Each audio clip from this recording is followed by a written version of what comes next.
इसलिए बार बार सत्संग करते रहना चाहिए। भगवान की मंगलमयी चर्चा श्रवण कर रहे हैं लेकिन मंत्र मालूम नहीं है, तो क्या करें? बोले घंटा बजा दें।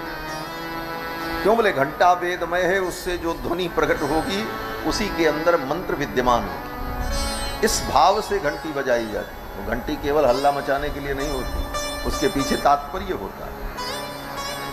इसीलिए घंटी के ऊपर गरुण जी महाराज बने रहते हैं, उसको गरुण घंटी कहा जाता है। गरुण घंटी क्यों कहा जाता है? क्योंकि गरुण जी महाराज वेदात्मा है।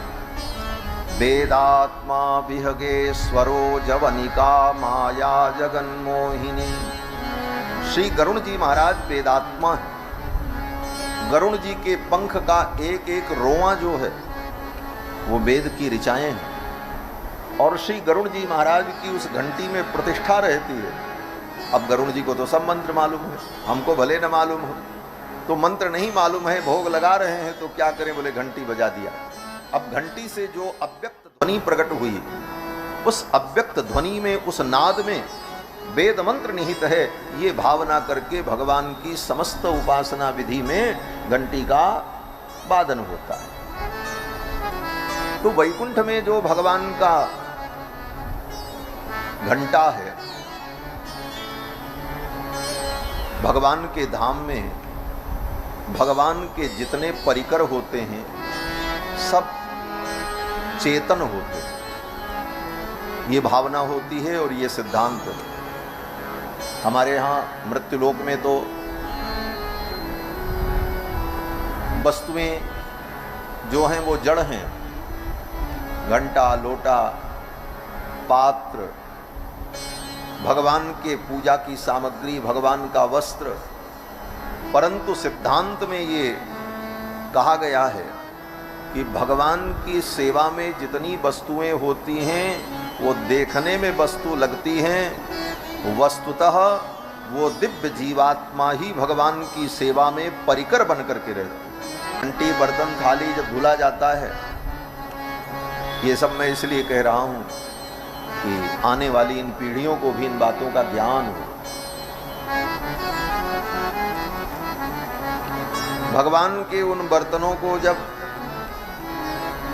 अमनिया किया जाता, धुला जाता, तो ये नहीं कहा जाता था भगवान की थाली मांज दो, भगवान का लोटा मांज दो, भगवान के पारखत को धुल दो, भगवान के पारखत को पवित्र कर लो। तो पारखत क्या है? बोले पारखत जो है ये अपभ्रंश है। मूल शब्द है पार्षद। भगवान के जो पार्षद हैं इनको धो धा करके ठीक कर दो। तो भगवान के जितने परिकर हैं वो भगवान के पार्षद हैं। भगवान की सेवा में जो जो वस्तुएं हैं वो समस्त वस्तुएं भगवान के भक्त ही विविध रूप धारण करके भगवान की सेवा में रहते हैं, ये भावना होती है। इसीलिए पुरानी परंपरा थी, भगवान के मंदिर में जिस झाड़ू से झाड़ू लगाया जाता था वो झाड़ू पुरानी हो जाए, टूट जाए, तो उसको सड़क पर और नाली में बाहर नहीं फेंका जाता, उसको ले जा करके सरजू जी के किनारे विसर्जन करके आते। ये भगवान का पार्षद। ये भावो ही विद्यते सर्वत्र तस्मात् भावो ही कारणम। भाव ही भक्ति है। भाव जगत के जितने गहराई में हम जाएंगे उतनी ही भक्ति के स्वरूप को हम समझ पाएंगे।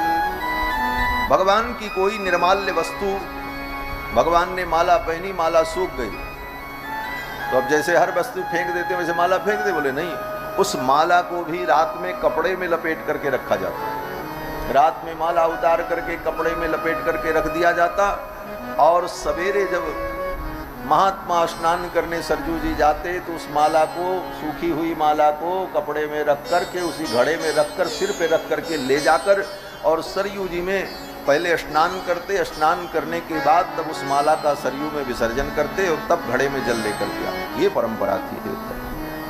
आज इन चीज़ों को लोग भूलते जा रहे हैं। तो वैकुंठ में भगवान के जो पार्षद हैं, उन पार्षदों में भगवान का जो घंटा है, भगवान के वैकुंठ के उस घंटे का अवतार हुआ इस धरती पर वेदांत देशिक स्वामी जी के रूप में। सजयतु भगवान विष्णु घंटावतार।